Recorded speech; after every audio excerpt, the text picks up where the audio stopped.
a story that shows just how dramatic the freight tech world can be. It's a story of a partnership gone wrong, secret plans, and lawsuits. MyCarrier versus Project44. It has some important lessons about this industry. We've got a ton of articles, even court documents, about this whole feud. You probably know Project44. They're the big player in transportation APIs, connecting everyone. Yeah, a dominant force, no doubt.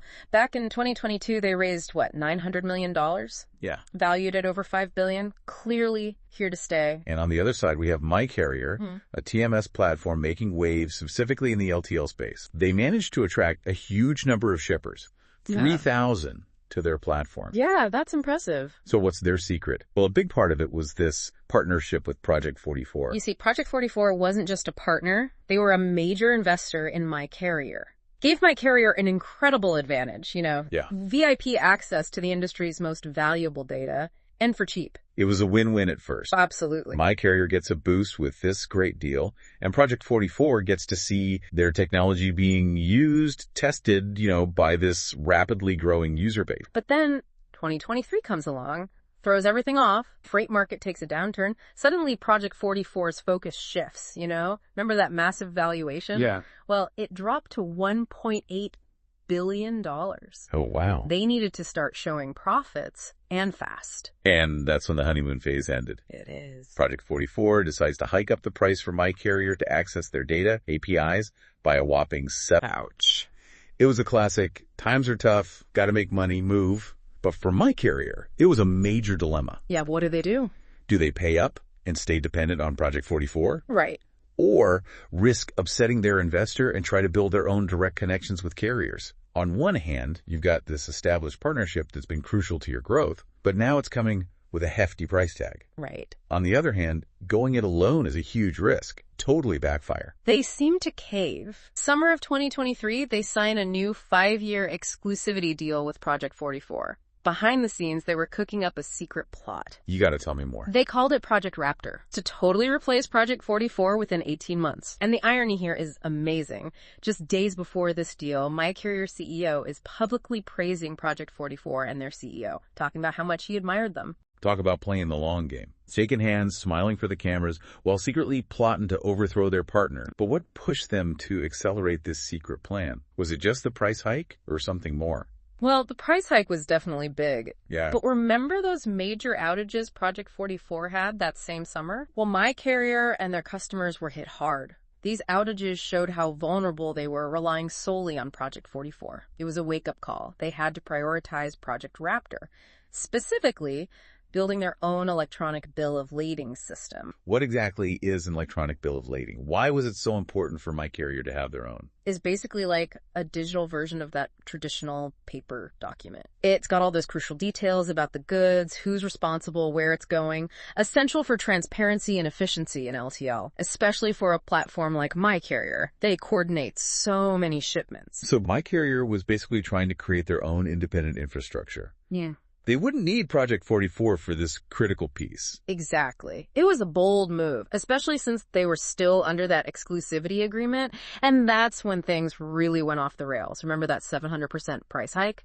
MyCarrier decided to fight back. Filed a lawsuit in Delaware to break free from that exclusivity clause. Their argument, they were forced into signing the agreement, and Project44 was trying to stifle their innovation. So they're saying, hey, we were forced into this deal, and now they're trying to hold us back from doing what's best for our business. That's a gutsy move against Project44's size and influence. It was David versus Goliath for sure. Yeah. And Project44 didn't just sit back. Right. They countersued, demanding a temporary injunction to stop MyCarrier from developing their own tech. And here's the kicker. They exposed MyCarrier's entire secret in court. Wait, so they aired all of MyCarrier's dirty laundry publicly? Yeah. That's rough. It is. But how they even know about Project Raptor? Well, remember those leaked court documents? Yeah. An email from MyCarrier CTO outlining their whole 18-month plan to replace Project44. The email was sent just 2 days after signing that new exclusivity agreement. Talk about adding insult to injury. It is. This email basically painted MyCarrier as dishonest, playing a double game. Raise serious questions about their ethics, their business practices. Yeah. You can bet Project44 used it to their advantage in court. So at this point, MyCarrier is trapped. They're battling in court, secrets out, reputation taking a hit. By October 2024, MyCarrier had officially jumped ship, ditched Project44 for their competitor SMC3. But remember that exclusivity clause? It came back to bite them, leading to yet another lawsuit from Project44. So even though they found a new partner, they're still stuck in this legal mess because of that contract. They were caught in a web of their own making.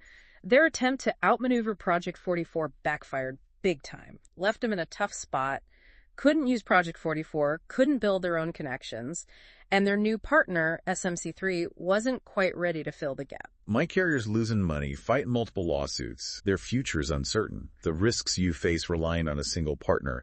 It's a wake-up call to make sure you've got options in this. But it's not just about having backups. It's about understanding the power dynamics, the importance of really looking at those contracts, and the potential fallout of making risky moves in this fast-changing industry. Let's take a closer look at some of the choices both MyCarrier and Project44 made. What strikes me is how MyCarrier grew so fast, especially with smaller carriers. Was it just the cheap data from Project44, or was there something more to their approach? While the discounted data definitely helped MyCarrier's success, it can also be attributed to their laser focus on the specific pain points of those smaller carriers. Yeah. They understood these businesses. They needed a TMS platform, user-friendly, tailored to their needs, not just a scaled-down version of what the big players were using. They found a niche that was underserved. Exactly. They were known for being responsive. This resonated with smaller carriers who often felt ignored by the bigger players. MyCarrier built a loyal following by being the champion for the little guy. And it clearly worked for them. Let's talk more about Project44's perspective. Were they really trying to stifle MyCarrier's innovation, or were they just responding to protecting their own interests? Well, it's complicated. Project44 argues they were justified in raising prices. They had invested a lot in their technology. They needed to see a return on that investment. The market had shifted, and they needed to prioritize profitability. When you're running a business, you can't just keep giving away your product or service for free, especially when you've got investors breathing down your neck. And they also claim that, they were already working on improving their e-BOL system to meet the needs of those LTL carriers, including feedback from MyCarrier. They saw MyCarrier's decision to build their own e-BOL as a direct violation of their partnership. And this brings us to that infamous leaked email. It's hard to ignore the fact that MyCarrier seemed to be playing a double game, signing an exclusivity agreement while working on a plan to replace their partner. How do we reconcile that with their claims of being forced into the deal and stifled by Project44? That's the million-dollar question. It definitely makes MyCarrier's actions look suspicious. Right. Some people argue that they were just being strategic. They knew they needed a backup plan if things with Project44 went south, which they did. But others see it as a breach of trust, a sign of bad faith. And that's why this case has caused so much debate in the industry. Right. It raises ethical questions about business practices. What does this tell us about the current state of freight tech? It shows how fragile partnerships can be, especially in a freight tech. It's a reminder that no alliance is bulletproof. Different priorities, maybe a little corporate maneuvering. Yeah, it's like navigating a minefield out there. One wrong step and everything explodes. So what's the best way to avoid getting caught in the crossfire? You never want to be totally reliant on one provider. No matter how big or dominant they seem. Right. Having multiple options, backup plans, is crucial. It's like a diversified investment portfolio. You spread the risk, protect yourself from big losses. Precisely. And this applies to everything.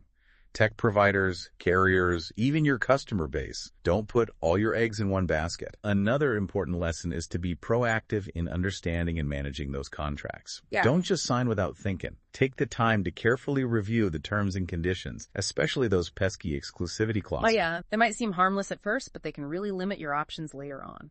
Ask yourself, what are the long-term consequences of this agreement? What if the market changes or my needs change? Do I have any exit strategies? What happens when you find yourself in MyCarrier's shoes? That's where good legal advice is essential. You need experienced lawyers who understand freight tech, can help you navigate contract disputes and litigation. So basically, don't try to be your own lawyer. When the stakes are high, call the professionals. Exactly. And remember, prevention is better than cure. By being proactive with your contracts, staying informed about best practices, you can minimize the risk of ending up in a legal battle. Okay, we've covered a lot today. The drama, the strategic decisions, ethical dilemmas, the impact on the LTL world. There's one piece missing, the future of LTL freight tech. What trends should our listener watch out for? One of the most interesting trends is this shift towards more direct connections in the LTL space. Well, okay. For a long time, platforms like Project44 were the go-to. Yeah. They aggregated all those connections, made it easier for everyone to communicate. So it was kind of like a universal translator. Yeah. For the whole industry. Everyone plugged in, speaking the same language, no matter their systems. Exactly. But as technology's gotten better and carriers have upped their own tech game, we're seeing more companies bypass those middleman platforms. Oh, interesting. Building those direct connections with their carriers. Okay, so instead of going through a central hub, they're creating their own dedicated lines. Mm-hmm. What's driving that shift? Well, a couple of key advantages. Okay. First, more control over their data. Instead of relying on a third party to handle that sensitive shipment information, they can manage it themselves. Yeah. Which can be great for security and compliance. That makes sense, especially these days. You know, the data breaches are a constant worry. You don't want your valuable shipping data just floating around in someone else's system. Direct connections can often be cheaper in the long run. Instead of paying a subscription to a platform, they can invest in building their own integration infrastructure. So it's like owning your own house versus renting. You might have a bigger upfront cost, but you've got more control and could save money long term. But isn't building those direct connections more complex, more time-consuming? You're dealing with so many carriers, all with their own systems and processes. It definitely can be. Yeah. And that's one reason those platforms became so popular in the first place. Yeah. They simplified things, offered that one-stop shop. Right. But technology has evolved. There are tools and services that make it easier to manage those direct connections. Okay. Plus, many carriers are offering APIs, other integration options, making it simpler to connect directly. So it's becoming more of a two-way street. The carriers are seeing the value and making it easier for their customers to integrate directly. Exactly. It's a win-win. Carriers get more business, shippers get more control, efficiency, and maybe even better rates. Yeah. And this leads us to another important trend, the impact of all of this on pricing in the LTL market. Yeah. With more competition, more transparency, are we seeing rates go down? That's the big question, right? I mean, cheaper shipping is always good. Especially for a business like yours that relies on LTL. Well, it's kind of mixed. Okay. On the one hand, yes. Okay. More competition can mean more competitive pricing. Shippers have more options, and they can use those options to negotiate better rates. Yeah. And technology plays a big role here, too. Platforms offering instant rate comparisons, automated bidding, giving shippers more leverage. So it's like having a digital marketplace where you can shop around for the best deal. Exactly. But then again, carriers are facing rising costs everywhere. Fuel prices, labor shortages, equipment costs, all pushing those rates up. So it's a kind of push and pull between those forces. It is. More competition, bringing prices down, rising costs, pushing them back up. Exactly. That's why it's so important for shippers to stay informed, be strategic. Don't just accept the first rate you get. Do your research, compare options, and negotiate. So knowledge is power. The more you know about the market, the better you can navigate those price changes. Absolutely. And don't forget about building those relationships with your carriers.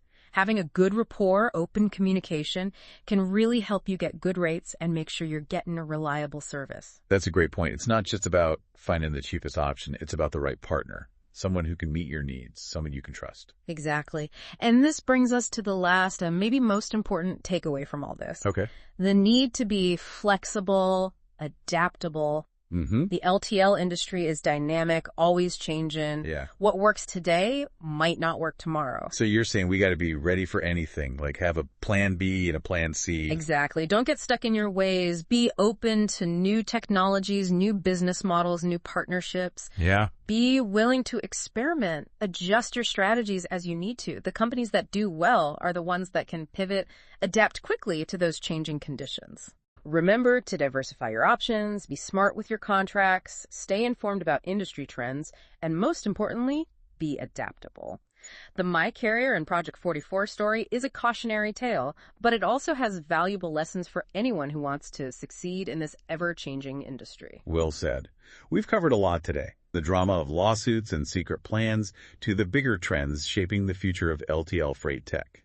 As these power struggles play out and the lines between working together and competing get blurry, what role will you play in shaping this industry? Will you just watch from the sidelines, or will you actively look for opportunities to innovate, disrupt, and make your mark on the LTL world? The choices you make today will have a big impact down the line, so choose wisely and stay curious.